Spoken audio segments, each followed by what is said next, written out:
What's up, y'all? Lindsay here with the BirthFit podcast. This is episode number 20. Let me see.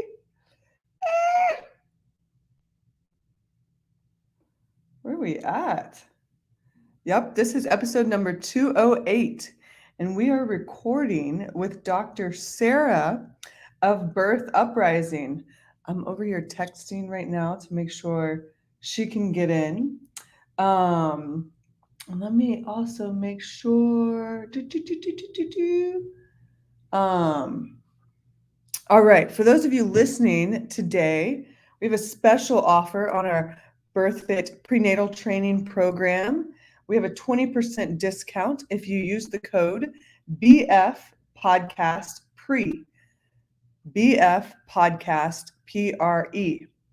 We also have another discount code for the postpartum package. BF Podcast Post. BF Podcast POST for the postpartum package. So use those discounts. The prenatal training program is a holistic, full-term general strength and conditioning program. So yeah, it is basically what you need to stay in shape, to get in shape for birth. And throughout the programming, you'll see different things that focus on breathing, core and pelvic floor. And you'll also get some birth education inside of that program, because yours truly used to teach things like ICA childbirth educator training. I also used to teach hypnobirthing.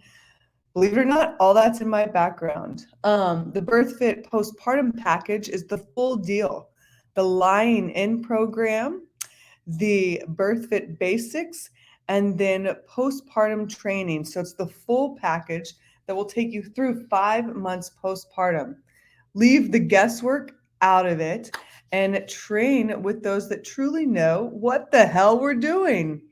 So yeah, you want to get in on that. All right, let me see how Dr. Sarah's doing. Hopefully she will find us.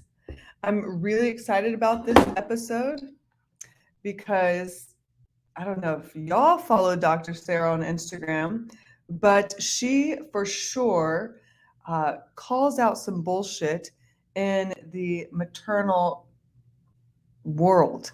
So let's get her in here. All right. Hello. Hello.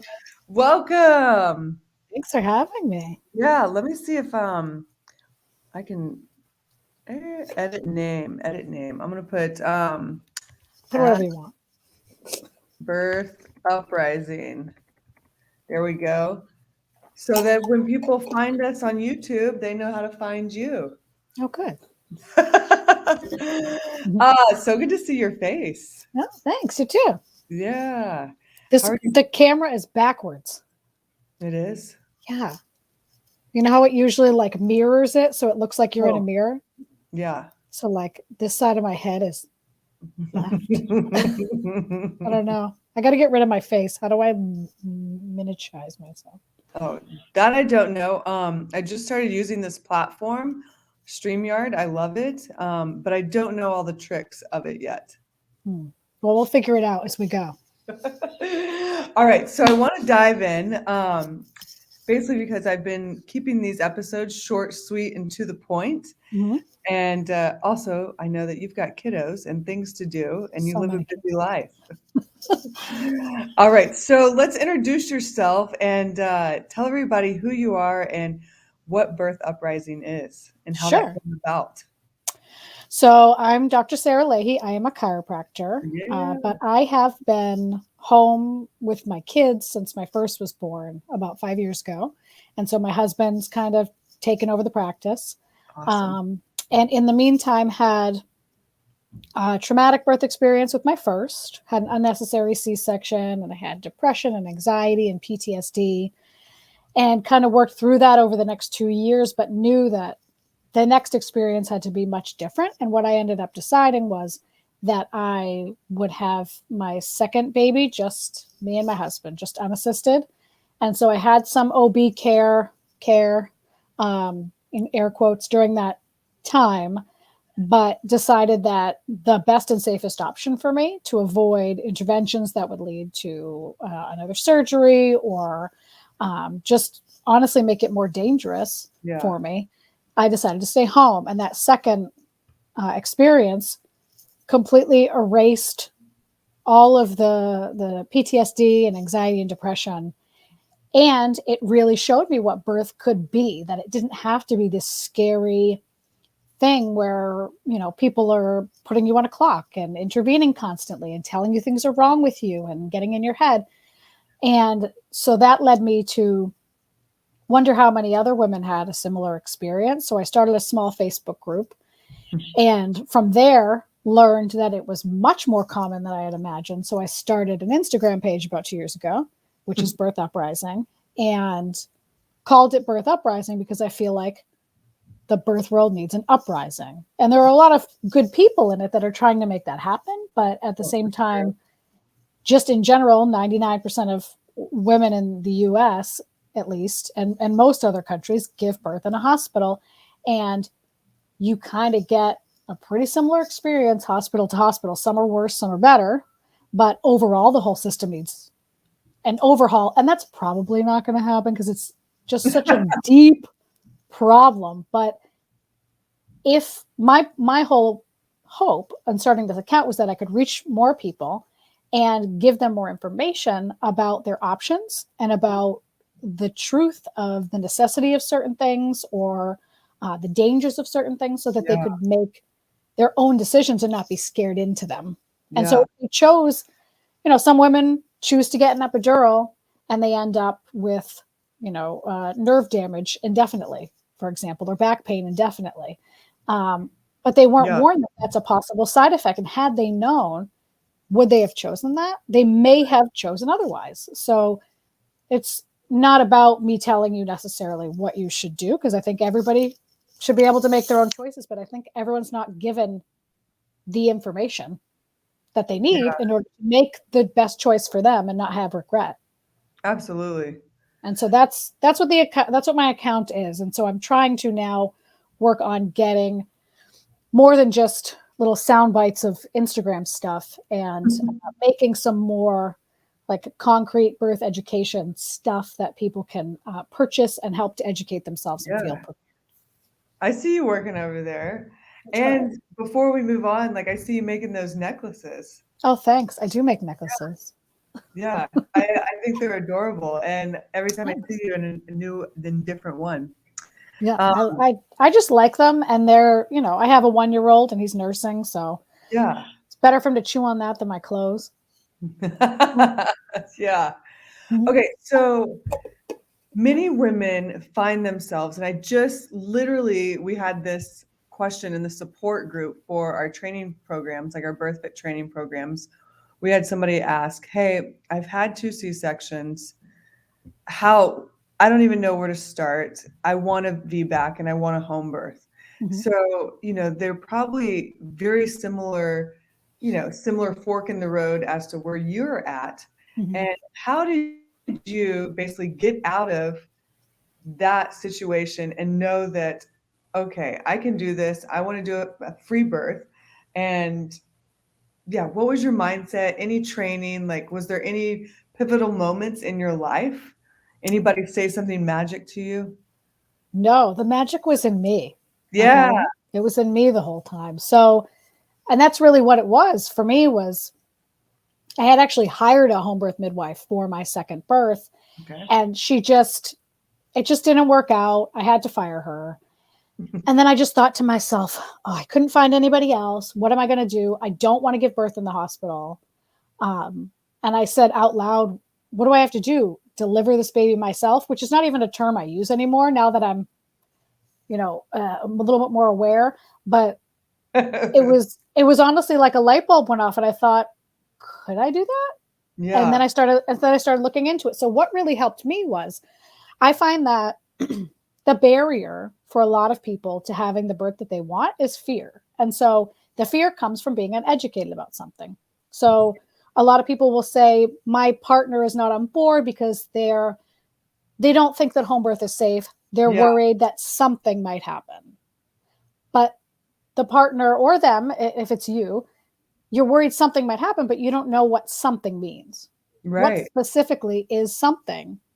Is it hemorrhage? Is it nuchal cord around the neck? Is it whatever the specific things are? So what I did was I said, what are the somethings? What are the things that could happen? I sort of made myself a list and I looked over these things. What did they really entail? How common are they really? What makes them more likely to happen? How can I prevent them? If I were to be at home by myself, and with just my husband, what can we do at home to help if it happens? And what's my backup plan? So making it really concrete for myself and knowing what my risks were if I went to the hospital, and really just feeling like I knew what I was getting myself into. I was much more secure in my decisions, and it really erased all of the fear. And I didn't even think about it once. When I was in labor, I didn't think I can't do this. Something's wrong. No one was poking me or telling me I needed to move on to the next step, whatever that was at the time. And I just went into labor and had my baby and everything was fine. And I stayed home, and it wouldn't have been that way had I been in the hospital for sure. But I find it's the lack of information and the fear that's a lot of times put into people, both by just our society in general with regard to birth, but also by their care providers that tell them, a VBAC is dangerous. You have to be near or in the hospital because what if we need to get you into surgery immediately? Yeah. And it's so unbelievably rare. But they probably don't even honestly know that, but wouldn't tell you that either. Yeah. Yeah. You're hitting on some big things where even when I'm working with people and, asking them, hey, like your goal, your desire is to have an unmedicated birth, to have a natural birth, whatever they describe it as. And you're working with an OB that has the highest C-section rate in the city, or you're planning on delivering at a hospital. Why not explore a home birth? Why not explore a birth center? Any of that? And you're hitting the nail on the head in the sense of like they haven't dug deep into what are the actual numbers. Right. What's the actual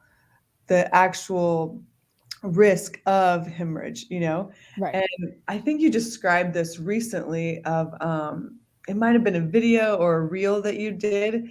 I'm so funny on my reels.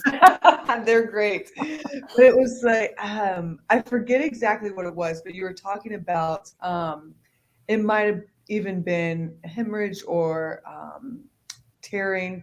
And it's like, well, all the things that happened before led up to this, like if you got to the hospital, induction, whatever, this probably wouldn't have happened if all these other 10 things wouldn't have happened.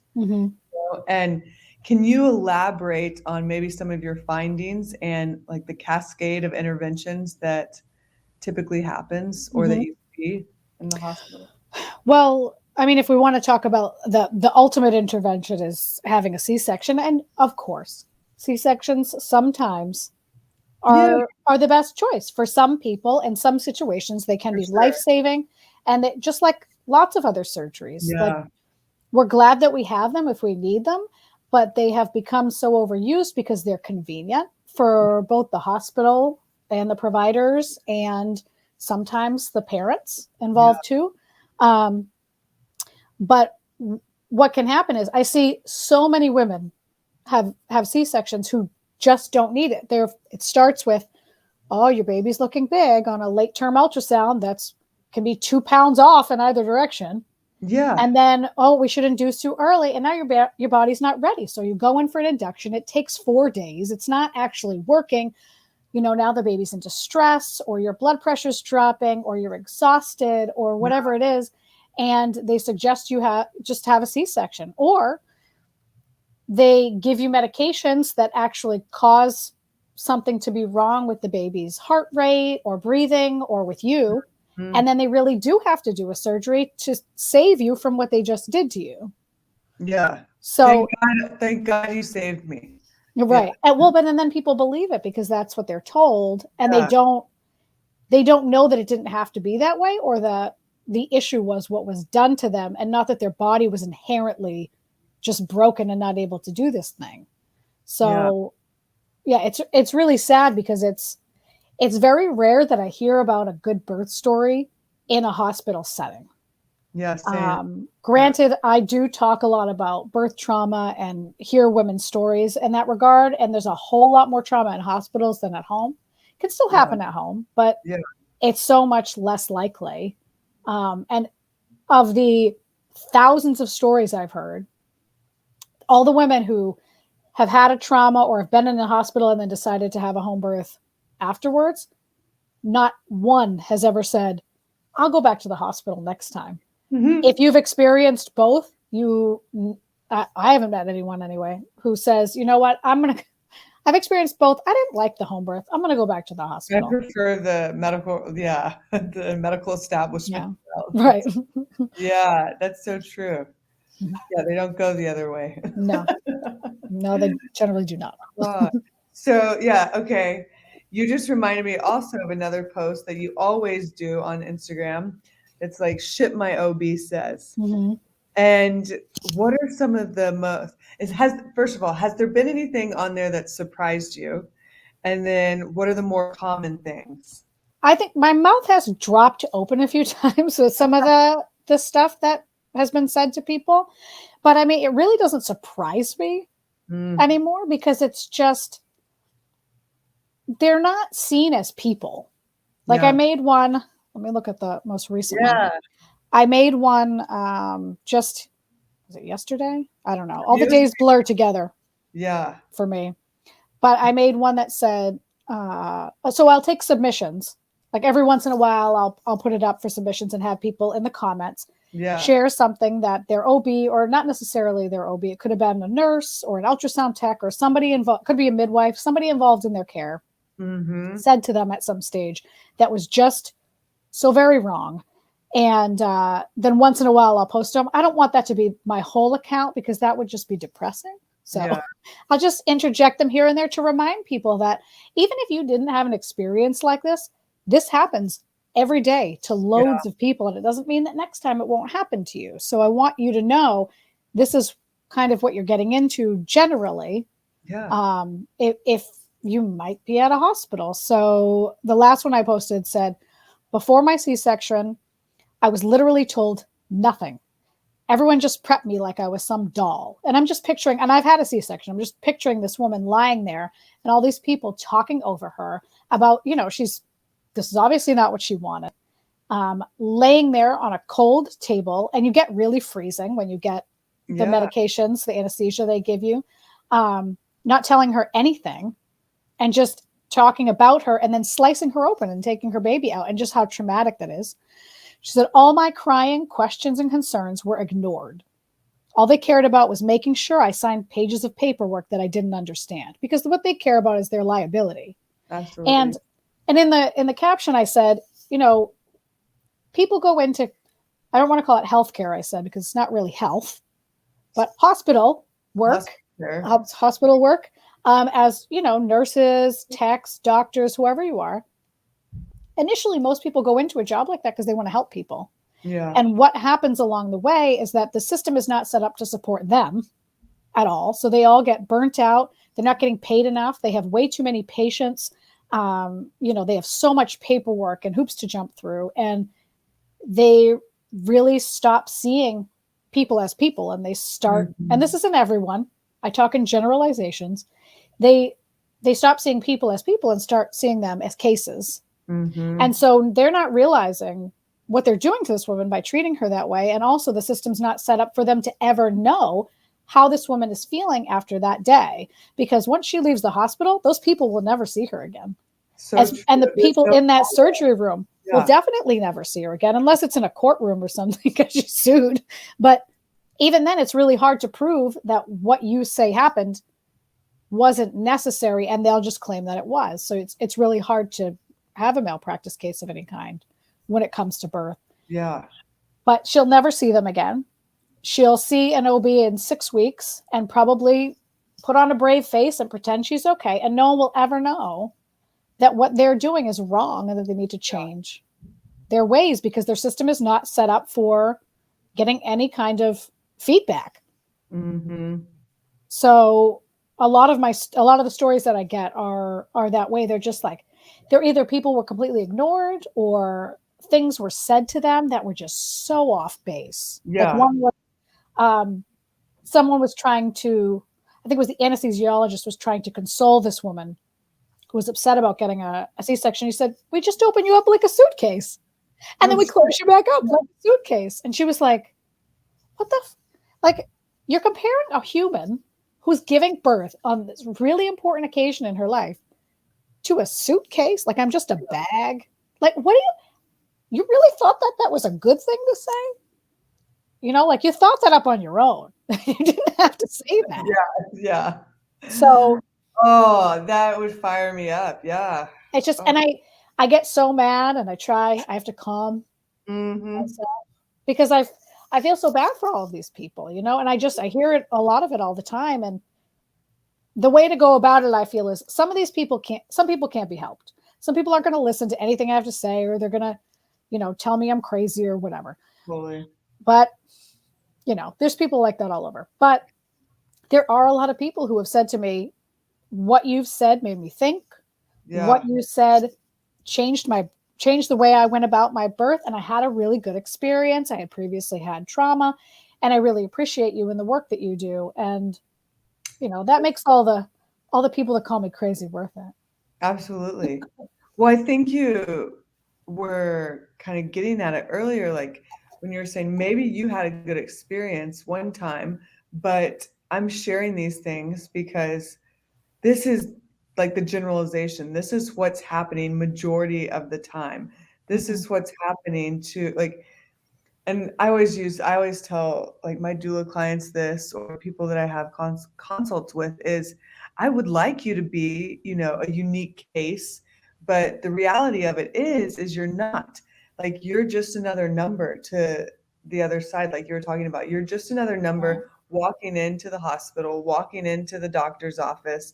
And while they may, like you said, they went into it for all the right reasons, but it's the system that is broken, and it broke them, and it conditioned them to, you know, kind of think along like this. You're a suitcase. You're just another case. You have Literally no emotions. Yeah. Like, oh my God. So I think, like you said, like if you can just spark a little bit of curiosity in somebody to explore, you know, a little bit more, or take a little initiative, motivation to read a little bit more, to look into, okay, what's the side effects of this and this and this. And, you know, I think that it goes a long way. Uh-oh, did I lose you? Are you there? Where'd the internet go? Let me see. Time out, everybody. Oh, I hear you. There you are. Can you hear me now? Yes. But yeah, okay. Sparking the curiosity is what I was going off on. And I think, you know, like you said, some people won't take the bait. They won't, they're not ready or open to it. But yeah, all you can do is try. And yeah. Whew. Okay, so whenever I was telling, can you hear me? Uh-oh. Now I can.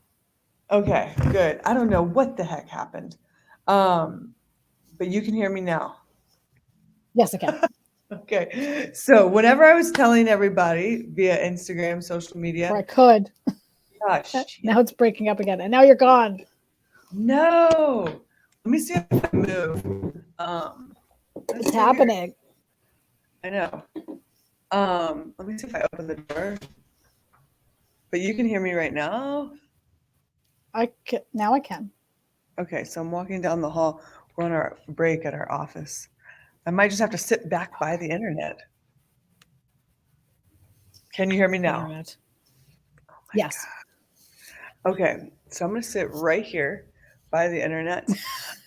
Right next to the router. Yes. All right. So whenever I posted that you were coming on the podcast, people had a lot of questions around basically things like, okay, what's a true medical reason for an induction? What's a true medical reason for a cesarean? Oh my God. What the hell? Can you hear me? Try plugging it into the router. Are you kidding me? Is that what it's saying? Yeah. Oh my Just do God. it. Just plug it right in. Okay, I think we got more bars. Okay, we're back in. We're good. Well, next time we do this, I won't be at the office. That's so weird. Okay, so a lot of people were asking, what's the true medical reason for an induction? Oh my God, we're gone again. Bless it. This will be a funny video. Come on, internet. I know. Let's see.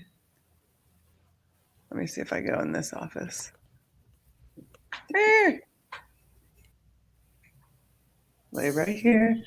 Okay, don't move, internet. Oh my God. Nobody move. Yeah. Okay, you can hear me now? Mm-hmm. Okay. For now. Until our faces Yes? freeze. Yeah, until we freeze in a new weird position. Connection. Brr. All right. So let's try this. Lots of questions coming in on social media, Instagram, where people were like, what's the true medical reason for an induction? Like that was kind of a big question. And then, what's the deal with basically the routine tests and procedures? And I think people are gaining more awareness, and we're gone again. No, there we are. Let's start there. True medical reasons for an induction. What have you come across? Can you hear me? Lost you. Oh, for God's sakes. Oh my gosh. Okay. Let me see if I go up It's here. going to work. This It was is so good weird. for a while. Yeah, no kidding. This will be funny when. Okay, we're gonna try here. Everybody gets a tour of the office. Yeah. See, free office tour. Okay, so we're up. Wasn't all bad. All right, are we good here? Maybe, because it says we have full internet. Big Brothers. Mine says I do too, so I don't know. Yeah, we're being censored. Probably. Okay, let's talk about inductions, true medical reasons. What would be your thoughts on why somebody should get an induction? So I don't give medical advice, obviously. Yeah. But so if you think about an induction can take a while. It can take multiple days. So if there's a true emergency and like they need to get the baby out, you're not going to be waiting. Yeah, that makes sense. So they're not going to be like, you know what, we need to get that baby out, but we'll schedule it on Wednesday for an induction and it might take 4 days. So from what I know, sometimes if somebody has preeclampsia, that can be a reason why, because they really don't want that to get worse. If your blood pressure is high and you have protein in your urine, they don't want that to get worse to the point where it can actually cause you to seize and you or the baby could die if you actually had that and it wasn't treated. Most people don't have that though. Yeah. And not everybody who has it needs to be induced, but that is a potential reason why it might be a good idea. HELP syndrome, which is similar kind of thing. But but I really don't know a whole lot else. It's not like if the baby's too big, you can't actually know that till it's born. Yeah. If you've been pregnant too long, it's not really a thing. You can't know exactly when you got pregnant. And even if they're guessing based on ultrasound and based on your last period, but everybody grows a baby at a different rate. Yeah. And every baby grows at a different rate. And it's really a guess. It's a guess within 2-week window on either side. So, and sometimes even more than that. Yeah. Because if they did it based on your period and you're not somebody who ovulates on day 14 of your cycle, and it's always 28 days, I ovulate on day 21. I've gotten pregnant 3 times on the 21st day of my cycle. So I'm not one of those people that it works for. So there's a lot of reasons why that's off. So it's not necessarily for dates, but those are very common reasons why they would schedule you for an induction, because you're 39 weeks. Oh no, we got to schedule for an induction. Or sometimes if you want a VBAC, they won't let you go past a certain date. And some people will want to induce you, and some will say, no, that's a bad idea. You don't want to be induced if you've had a prior C-section. If they say that the baby is too big, if they say that the fluid is too low, you can just drink water. That's actually the first line of therapy is hydration. Because it's constantly replenishing, but they'll be like, your fluid's too low. We should induce you. Even though there's nothing looks like it's wrong with the baby and your water hasn't broken or anything. If your water's been broken for whatever number of hours they choose, could be 12, 24, depends on the hospital, could be 6, who knows. You're hitting all the common things. Yeah. Yeah. And so it could be any of those things that they would suggest it to you for, but there's very few things that it's like, if it's a real emergency and we need to get this pregnancy over with because someone's really in danger, induction isn't a quick fix. Right. It's something that you have to schedule. Yeah. It's something you have to schedule, and it can take multiple days. Yeah. And it's extra painful, and it's stressing you and the baby because it's giving you medications to force a bodily function that's not ready to happen. So is it really better and safer than just waiting? But I have heard, if you have preeclampsia, it can be very dangerous. So that's a consideration. That would do it. Yeah. Okay. So you hit on a few things there. Going past your due date, 40 weeks, 42 weeks. They say the placenta dries up, doesn't, or stops working as you roll your eyes. So what do you got there? It just stops. Well, first of all, I think people need to use a lot more logic in their everyday life, not just in respect to this, but just to everywhere, especially right now. Yeah. And this is one of those times, so your body's smart enough to grow a whole human being from 2 cells. And then at the end, it's going to be like, you know what? Never mind. I'm not going to support it anymore. Let's just let it die in here. Yeah. Right. No, your placenta doesn't dry up. There's research now that shows what's considered aging of the placenta is just normal physiological change, but we don't see it frequently because we make everybody give birth by 39 weeks. So if this 42 or 43 week placenta looks different from a 39 week placenta, we think, oh, look at it. It's old. It's broken. It wasn't working anymore. Well, how about no, it was just, you don't see this because you never let anybody go this long. Yeah, it wasn't common. Right.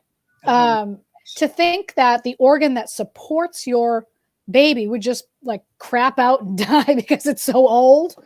It's just that's what I was like, there's no way. That doesn't make any sense. No, it doesn't make any sense. But people will be told that. They'll say, oh, your placenta, it's like, if we let you go past 41 weeks, the placenta can die. Yeah. I mean, is there an instance somewhere where maybe that happened? There was some crazy thing where the placenta stopped working before the baby's born? Perhaps. But as a generalization. Yeah. And there was probably other things that was going on with that person, right. Their comorbidities. Right. No. Oh. No comorbidities. Yeah. No, it's people are told that a lot. If they go past a certain date, their placenta will stop working. Like it's got an expiration date. It's just like, first of all, you couldn't know that. And for everyone, it would be different. And it's another way to scare you into them being in control of this process that no one has that much control over, but they want to. Yeah. So if they say, if they tell you that, you're more likely to say, okay, if it's going to stop working at 41 weeks, of course I want my baby to be safe. Yeah. I'll get on the schedule for that induction. Yeah. That's good. But you could never possibly know what would have happened because you didn't take that path. Yeah. Have you read the recent, it's not that recent anymore, the study that some OBs are using that promotes induction at 39 weeks? Mm-hmm. I have read that. Like, what do you got there? Because, so like OBs, I mean, there's still OBs that are using that. And yeah. Well, that came out shortly before. I think it was in like 2019. It's called the Arrive trial. Yes. I think it came out in 2019. So people were already getting suggested to be induced earlier than their due date prior to that. And then this gave OBs a license, basically what they felt was a license to be like, everyone, 39 weeks, we should induce you because look, a study said we should. And then 2020 happened and now it's even worse. So it's just like keeps doubling down.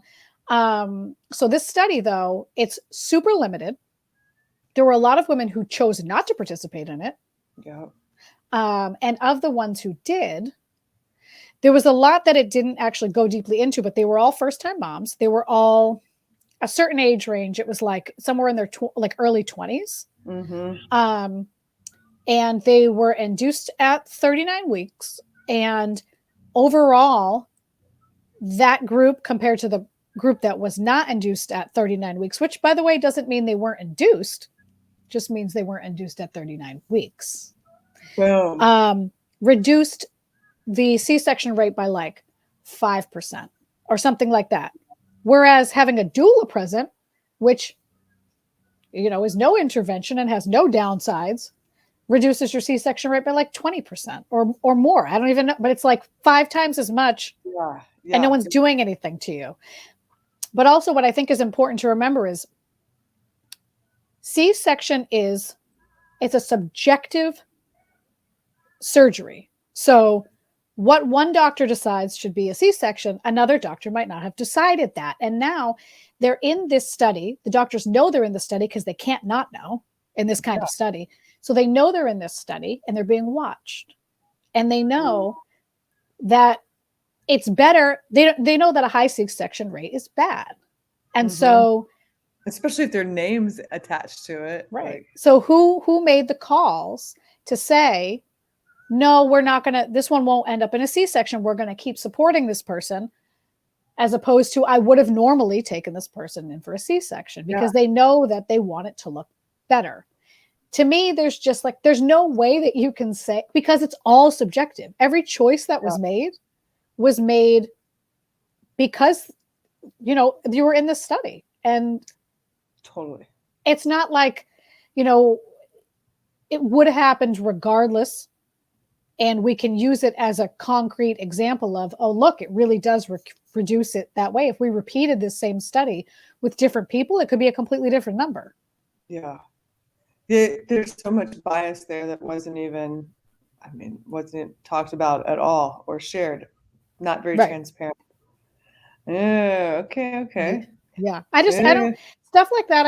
I can't trust it no matter how well the study seems to have been performed. I mean, there were holes in it to begin with, but that's the one thing that to me, I haven't really seen anybody bring up is that it's a really hard thing to study because people make different decisions when they're being watched and when they know that they're being judged based on the outcomes, because normally nobody cares how many C-sections they do unless there's some kind of, bonus if they get below a certain percentage or whatever for the hospital. Normally nobody cares and nobody's watching, and it's not seen as a negative thing to have a higher C-section rate. But if you are being watched, you make different choices. Everybody does when they're being watched doing anything. Sure. Yeah, for sure. Ooh, okay, okay. There's a few more questions I want to get into, but lately I've had a lot of women come to me that are 39, 40, 41, and they get the label geriatric. And I've been geriatric for every one of my pregnancies. so what do you got there? What kind of knowledge bombs do you want to share with them? So, first of all, the terms that they use. Yeah, okay. Please. Were definitely made up by men. Yeah. As that's always the case. A lot of times they name things after themselves. Oh, like you discovered this. like we didn't know about it before you. You discovered the fallopian tubes. Right, exactly. But yes, there are risks that increase as you age. You have all the eggs that you'll ever have as a brand new person that is born into the world. And those eggs do age over time. And depending on how well you cared for yourself over those years, you are more likely as you get older to have different issues like Down syndrome. Your risks increase, and there are, other issues that can increase, miscarriage increases and stuff like that. But all of a sudden, so they call you advanced maternal age, which is the new term for geriatric pregnancy geriatric. I mean, really, who named that? But so advanced maternal age is age 35 and over. Yeah, which is wild. Which is crazy because lots of women have babies after their age 35 now, especially this generation and going forward, because so many of us, we go to school for a long time and then have families after that. And it takes a long time to do all the schooling, build up your business, and feel like you're in a place where you're ready to do that.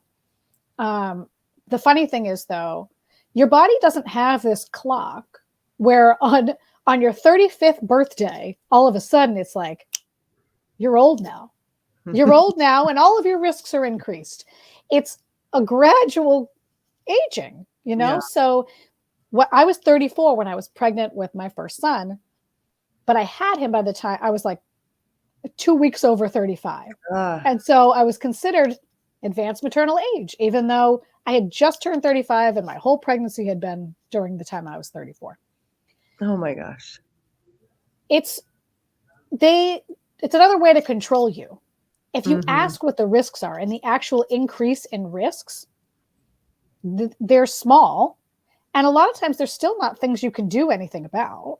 A lot of the testing that's done during your prenatal period is just done to do it because it's not something that the outcome of is going to change how you approach your pregnancy, because a lot of times the only option is termination. There's not necessarily something that can be done about any of these things. And if you're not planning on terminating your pregnancy, the tests really aren't going to do much, but they just keep throwing these tests at you as you get older, like somehow that's going to make you healthier and safer when it's really just making you more anxious. Yeah. So what are your thoughts with all the routine testing? Oh, well. So that's one of the things that I think women really aren't, especially their first time when they're having their first baby, they're really not told what to expect. Yeah. At any of these appointments.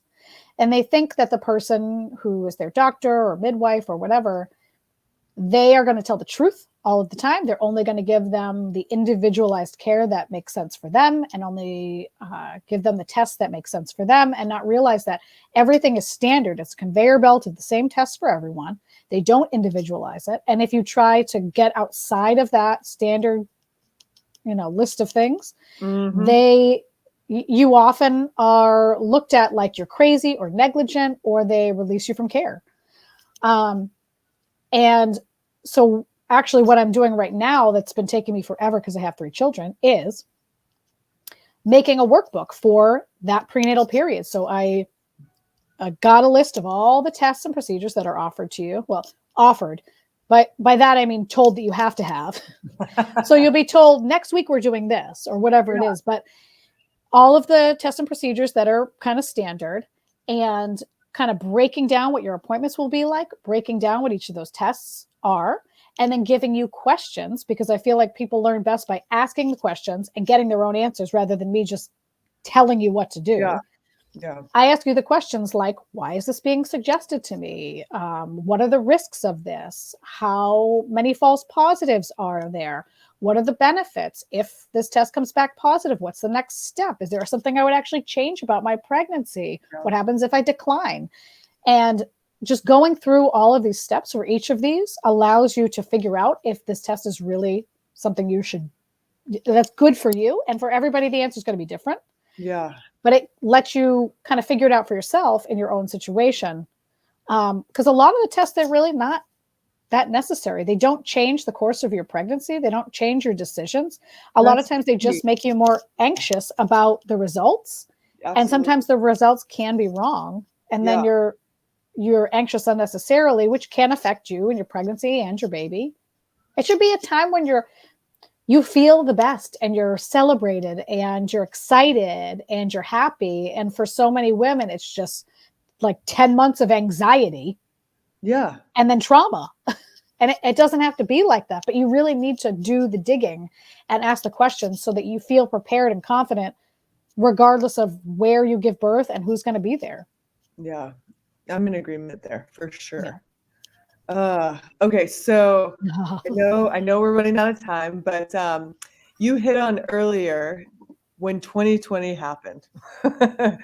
Yeah. So, and I know your answer to this, I have a feeling, but would you say the maternal and infant care has gotten worse or better in the last 2 years? And what are the biggest things? Like, what have you seen? I know what, like, people text me and stuff like that, but what have you got in your inbox? Oh, well, it's not even a real question because obviously it's been worse. Everything's been worse. And I don't know how there are, like, I've been in arguments with people that are like, it's fine. It's the same, if not better, What rock are you living under? It's worse. It's an actual rock they're living under, a real rock. Yeah. No, it's way worse because hospital policies have changed, not for the betterment and safety of women and babies, but for the perceived safety of the hospital staff, the liability of the hospital. So they've been, and it depends on what week are we right now and what hospital is it and what state are you in? Because they're changing it all the time. Like they're making women labor with masks on. Like I couldn't even labor with clothes on. You want me to put a mask on? Yeah, that's not going to happen. They're making women labor in masks alone. A lot of them haven't been able to even have a support person, or if they did, they could have one support person. If their support person left, like to go get them food or to go to the car for something, they can't come back.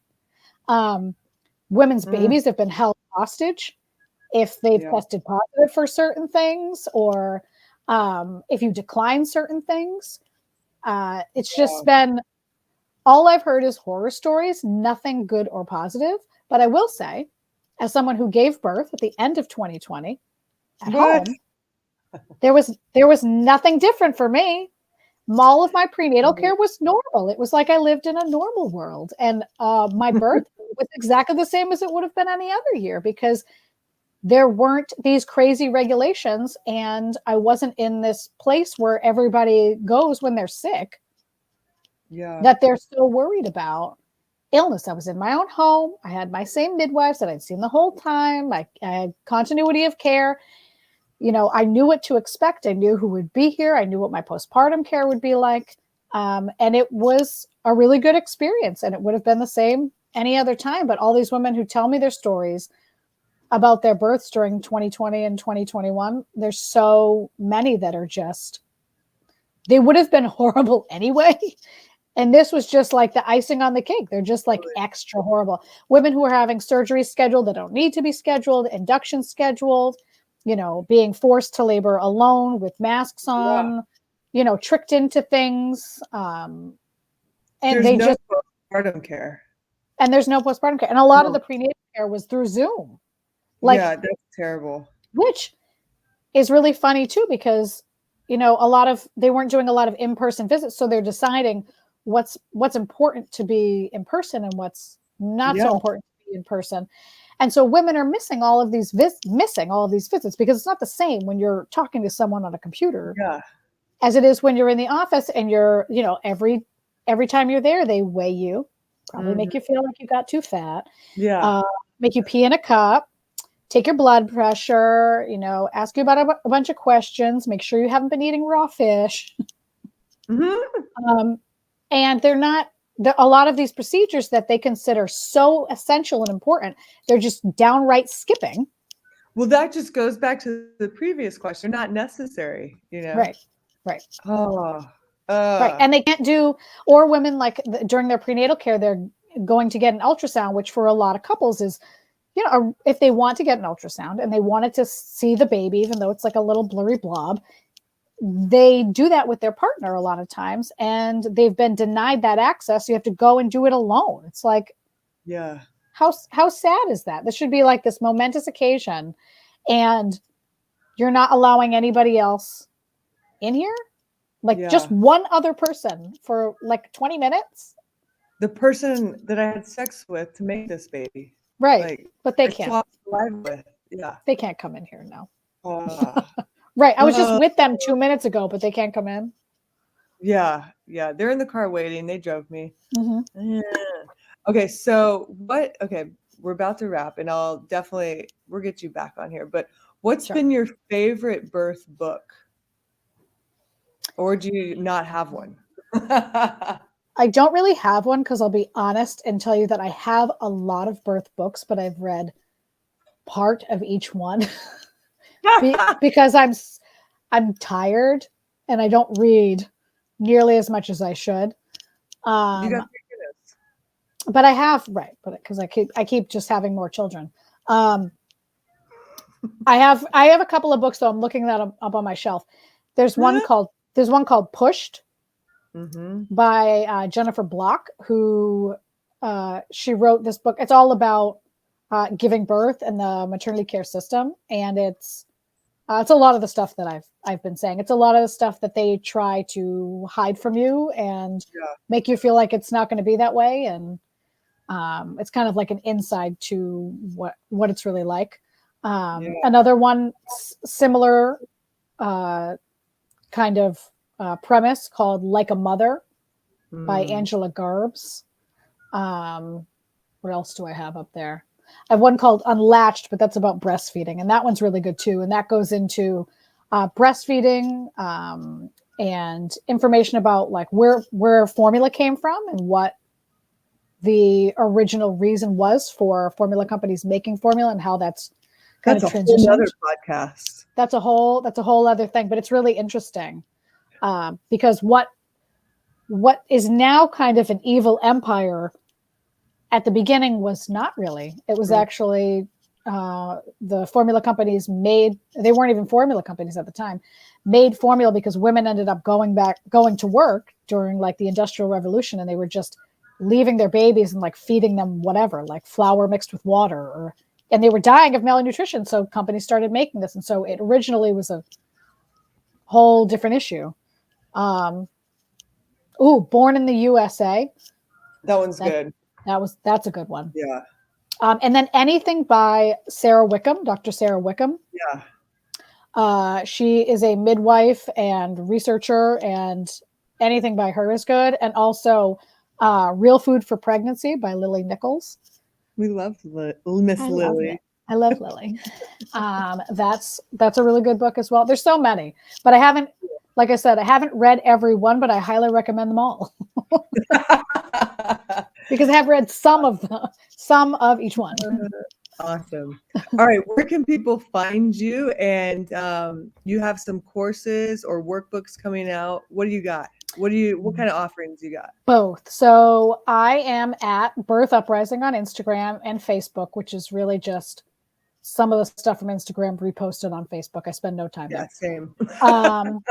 People just write a whole bunch of garbage on my posts, so I don't even allow people to comment anymore. Mm-hmm. But birthuprising.com is my website, and I'm working on getting it all organized like it is in my head.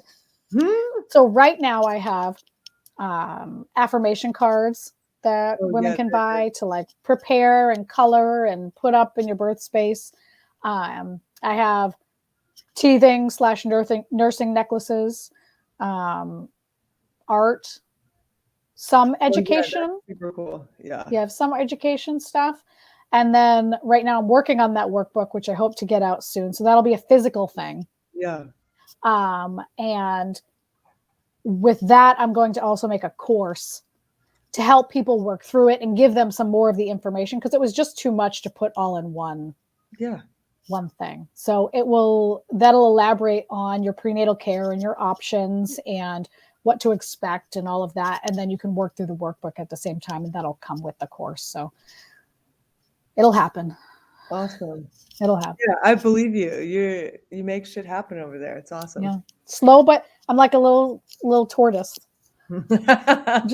I'm making it happen a little slowly, but it will happen.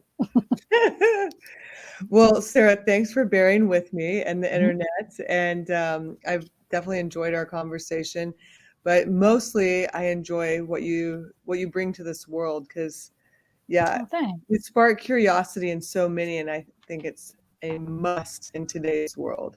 Thank you. Yeah. So thank you so much for hanging out with me. Oh, thanks for having me. Yes. All right, my dear. We'll talk soon. Okay. See you later. Bye. Bye.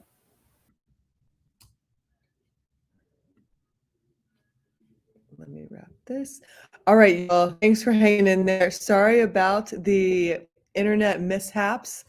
I'm going to walk back to the office because we're going to see it. Everybody's showing up to the office. We got to get back to work here. And be sure to use those discount codes and follow Dr. Sarah at Birth Uprising on social media. We'll talk soon, everybody. Enjoy your day.